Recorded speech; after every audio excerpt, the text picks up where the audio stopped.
ভালোবাসার মতো ভালোবাসলে তারে কি গো ভোলা যায়। এটা যেমন চির সত্য তেমনি এটাও সত্য যে ভালোবাসার মধ্যে সবসময় ক্ষমাশীলতা দরকার। আমরা যারা ইয়াং জেনারেশন, আমরা আমাদের কাছে হয়তো অনেককে ভালোবাসতেই পারে, একাধিক জনকে ভালো লাগে, কিন্তু আমাদের উচিত কি একজনকে ভালোবাসা, আর দিন শেষে সে হাজার ভুল করলে তাকে ঘুরে বেঁচে ক্ষমা করা। ভালোবাসার মহৎ গুণ হচ্ছে ক্ষমা করা।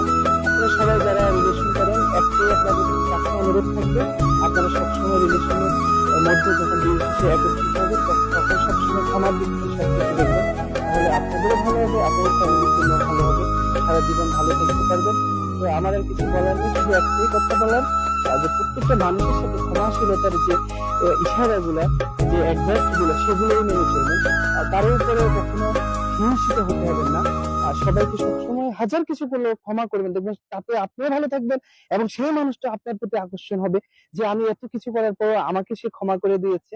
তো এটাই অনুরোধ রইল আপনাদের কাছে, প্লিজ আপনারা সকলে প্রত্যেকটা জিনিসকে ক্ষমাশীলতার মধ্যে দেখবেন। ঠিক আছে, ভালো থাকবেন, টাটা।